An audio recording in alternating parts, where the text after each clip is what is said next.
Dobitnik si i nagrade Zvono, to je prestižna nagrada za svakog mladog umjetnika u vizualnoj umjetnosti. Bio si i nominovan za tu nagradu, pa onda nisi je dobio, ali ovaj put možda u pravo vrijeme, evo, tako da ideš sljedeće godine u New York. Da.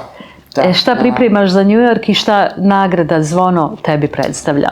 Ne, nagrada Zvono svakako da puno znači, s tim da je, nažalost, rijetka, ako ne jedina nagrada ovog tipa.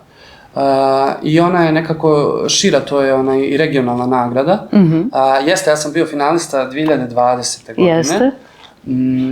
I u pravu si, mislim da si definitivno u pravu, jer sam ja tada bio, čini mi se, 3. godina fakulteta, tako da nisam baš možda bio spreman za New York.